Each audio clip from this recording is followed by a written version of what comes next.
বন্ধুরা, আজকের ভিডিওতে জবা গাছের A to Z পরিচর্যা নিয়ে আলোচনা করব। যদি তোমাদের বাগানের প্রত্যেকটা জবা গাছের পাতা হঠাৎ করে হলুদ হয়ে ঝরে পড়তে থাকে, যদি গাছের পাতা কুঁকড়ে যায়, অথবা যদি গাছে কুঁড়ি না আসে, আর যদিও বা কুঁড়ি আসে সেই কুঁড়িগুলো যদি হঠাৎ করে হলুদ হয়ে ঝরে পড়ে, তাহলে কিভাবে প্রত্যেকটা সমস্যার সমাধান আমরা ঘরোয়া উপায়ে করতে পারবো। গাছে কোন ঘরোয়া খাবার প্রয়োগ করলে একটাও কুঁড়ি হলুদ হয়ে ঝরে পড়বে না, গাছে আসবে অগণিত কুঁড়ি। পাতা একটাও হলুদ হয়ে ঝরে পড়বে না, গাছের পাতা থাকবে সবুজ চকচকে এবং একটাও পাতা কুঁকড়ে যাবে না। সম্পূর্ণ ঘরোয়া অর্গ্যানিক খাবার প্রয়োগ করা দেখাবো, তার সাথে সাথে দেখাবো কিভাবে জৈব কীটনাশক তৈরি করে গাছে স্প্রে করতে পারবো। জবা গাছের মাটি কিভাবে অ্যাসিডিক রাখবো, জবা গাছের শিকড়কে কিভাবে ভালো রাখতে হবে, প্রত্যেকটা বিষয় নিয়ে আজকের এই ভিডিওতে আলোচনা করব। তাই আজকের এই ভিডিওটা সম্পূর্ণ মনোযোগ দিয়ে দেখার অনুরোধ রইল। একটু স্কিপ করে দেখো না বন্ধুরা, স্কিপ করে দেখলে কিন্তু অনেক কিছুই মিস করে ফেলবে। নমস্কার, আমি লাবণী, আমার বাগানে তোমাদের সবাইকে জানাই স্বাগত।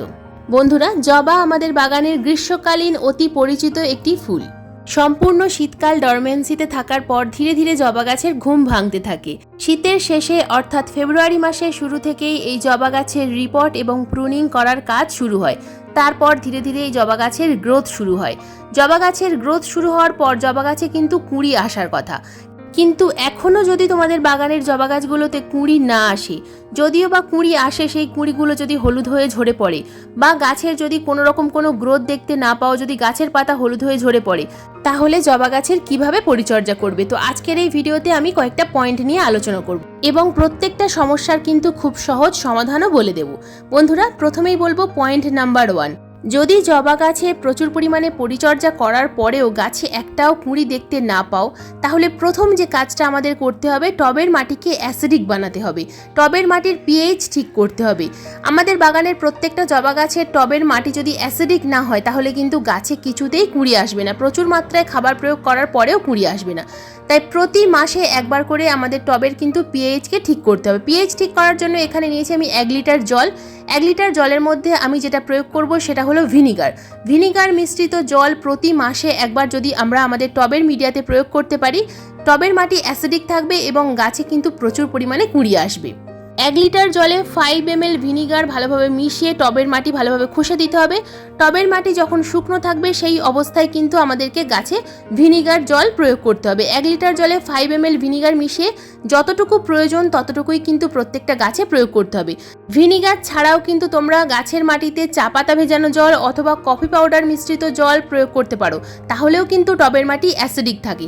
তবে প্রতি মাসে একবার এই ভিনিগার মিশ্রিত জল কিন্তু তোমরা প্রয়োগ করে দেখতে পারো, দুর্দান্ত রেজাল্ট পাবে। এবার বলবো পয়েন্ট নাম্বার 2। জবা গাছে প্রচুর পরিমাণে কুঁড়ি আসার পর সেই কুঁড়িগুলো যদি হঠাৎ করে হলুদ হয়ে ঝরে পড়ে, তাহলে কয়েকটা টিপস আমাদের ফলো করতে হবে, কারণ একটা কোনো কারণে কিন্তু জবা গাছের কুঁড়ি ঝরে পড়ে না। প্রথমত, জবা গাছের কুঁড়ি ঝরে পড়ে আবহাওয়ার তারতম্যের কারণে। হঠাৎ শীতের পর যখন গরম আসে অথবা গরমের পর যখন বর্ষা আসে, তখনই তোমরা লক্ষ্য করতে পারবে যে গাছের কুঁড়ি ঝরে পড়ে অথবা গাছের পাতা হলুদ হয়ে ঝরে পড়ে। প্রথমত আমরা কীটনাশক প্রয়োগ করব, কারণ আবহাওয়ার তারতম্যের কারণের পরেও গাছে যে কারণে কুঁড়িটা ঝরে পড়ে সেটা হলো পোকামাকড়ের কারণে। বিভিন্ন ধরনের পোকামাকড় গাছের কুঁড়িতে আসে এবং সেই কুঁড়ির রস শোষণ করে খেয়ে নেয়, গাছের কুঁড়ি ঝরে পড়ে। তো কীটনাশক তৈরি করার জন্য নিয়েছি আমি 1 লিটার জল। 1 লিটার জলের মধ্যে দিয়ে দেবো আমি এখানে তামাক পাতা। বন্ধুরা, এই তামাক পাতা আমরা যদি ভিজিয়ে রাখি এবং সেই জল গাছে স্প্রে করি, তাহলে দুর্দান্ত রেজাল্ট পাওয়া যায়। তামাক পাতা খুব ভালো একটা জৈব কীটনাশকের কাজ করে। তো 1 লিটার জলে 25 গ্রাম তামাক পাতা আমি ভালোভাবে কুচি কুচি করে নিয়েছি এবং এটা জলের মধ্যে ভিজিয়ে রেখে দেবো 24 ঘন্টার জন্য, অথবা তোমরা 12 ঘন্টা ভিজিয়ে রাখতে পারো। 12 ঘন্টা ভিজিয়ে রাখার পর বা 24 ঘন্টা ভিজিয়ে রাখার পর যে লিকুইডটা তৈরি হবে, এই লিকুইডটাই কিন্তু আমরা গাছে স্প্রে করব। তবে এর সাথে কিন্তু আরও একটা উপাদান মিশিয়ে গাছে স্প্রে করব, কারণ জবা গাছে প্রচুর পরিমাণে জাপ পোকা বা মিলিবাগের আক্রমণ হয়, যে পোকাগুলো কুঁড়ির রস শোষণ করে খেয়ে নেয় এবং সেই কুঁড়িগুলো হলুদ হয়ে ঝরে পড়ে। অথবা গাছের কুঁড়ির মধ্যেও বিভিন্ন ধরনের পোকা থাকে, যেগুলো আমরা চোখে দেখতে পাই না।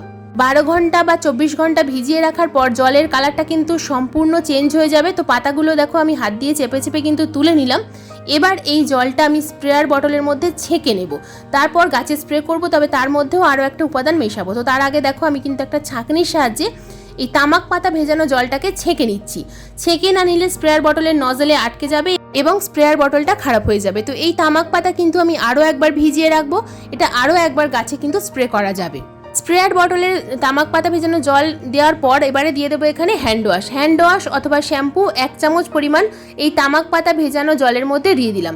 এবার স্প্রেয়ার বটলের মুখ আটকে খুব ভালোভাবে প্রত্যেকটা গাছের কুঁড়িতে পাতায় স্প্রে করব। যদি কোনো রকম কোনো পোকামাকড় থেকে থাকে অথবা যদি নাও থাকে তাহলেও কিন্তু এটা তোমরা স্প্রে করতে পারবে প্রতি সপ্তাহে 2 বার। যদি সোমবার স্প্রে করো তাহলে আবার শুক্রবার স্প্রে করবে। তো এইভাবে যদি তোমরা এই তামাক পাতা ভেজানো জল গাছে স্প্রে করতে পারো খুব ভালো রেজাল্ট পাওয়া যায়।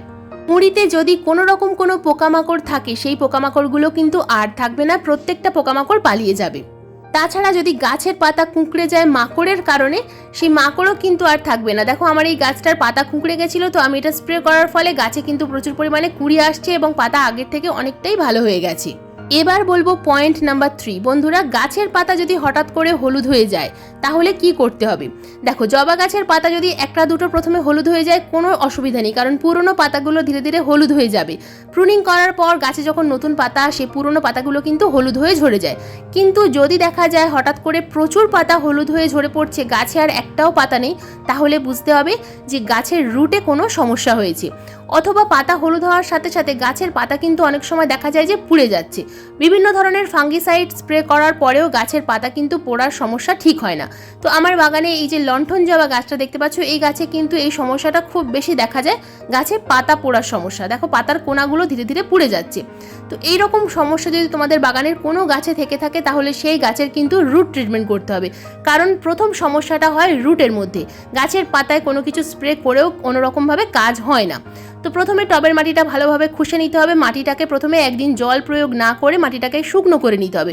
তারপর এই গাছের রুট ট্রিটমেন্ট করতে হবে।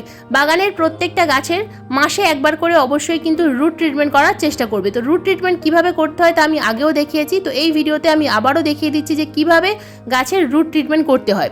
রুট ট্রিটমেন্ট করার জন্য দেখো, একটা গাছে আমি যেহেতু দেখাচ্ছি তাই এখানে আমি 500 ml জল নিয়েছি। তোমরা বাগানের যতগুলো গাছে করবে সেই রকম অনুপাতে কিন্তু জল নেবে। 1 লিটার জলের মধ্যে 2 গ্রাম হিউমিক অ্যাসিড দিতে হবে। 500 ml জল যেহেতু নিয়েছি তাই 1 গ্রাম হিউমিক অ্যাসিড নিয়েছি, 1/2 চামচ পরিমাণ এপসাম সল্ট এবং নিয়েছি আমি এখানে 1 গ্রাম পরিমাণ ফাঙ্গিসাইড। তো আমি এখানে রিডোমিল গোল্ড ফাঙ্গিসাইড ইউজ করছি। রিডোমিল গোল্ড ফাঙ্গিসাইডের পরিবর্তে তোমরা অন্য কোনো ফাঙ্গিসাইড কিন্তু এখানে ব্যবহার করতে পারো। তো এই 500 ml সমস্ত জলটা আমি যতটুকু পরিমাণ প্রয়োজন আমি এখানে দিয়ে দেবো। যদি 500 ml সম্পূর্ণ প্রয়োজন হয় সম্পূর্ণটাই দিতে হবে, যেন সম্পূর্ণ রুটটা যেন ভিজে যায়। তো এইভাবে গাছের কিন্তু আমাদেরকে রুট ট্রিটমেন্ট করতে হবে প্রতি মাসে একবার করে। জৈব উপায়ে কিভাবে রুট ট্রিটমেন্ট করতে হবে তা আমি অন্য ভিডিওতে কোনো একদিন দেখিয়ে দেবো। তো দেখো, আমার বাগানের কিন্তু রুট ট্রিটমেন্ট করা হয়ে গেল। এবার আসি পয়েন্ট নাম্বার 4। জবা গাছে কি খাবার এই সময় আমরা প্রয়োগ করব, কারণ এত কিছু করার পরেও যখন দেখা যায় যে গাছের কুঁড়ি হলুদ হয়ে ঝরে পড়ছে তখন বুঝতে হবে যে গাছে পুষ্টি উপাদান কম আছে। গাছে প্রতি মাসে অন্তত 2 বার করে খাবার অবশ্যই প্রয়োগ করতে হবে। তো খাবার তৈরি করার জন্য আমি এখানে নিয়ে নিয়েছি 1 লিটার জল। 1 লিটার জলের মধ্যে আমি এখানে দিয়ে দেবো 2 চামচ পরিমাণ সরিষার খোলের গুঁড়ো। বন্ধুরা, সরিষার খোল এমন একটা উপাদান যেটা আমাদের গাছের ন্যাচারাল এনপিকে যোগান দেয়, নাইট্রোজেন, ফসফরাস এবং পটাশিয়ামের চাহিদা মেটায়। এখন যেহেতু অতিরিক্ত টেম্পারেচার বেড়ে যায়নি তাই আমি কিন্তু এখনও তোমাদেরকে সরিষার খোল ভেজানো জল প্রয়োগ করার কথা বলবো।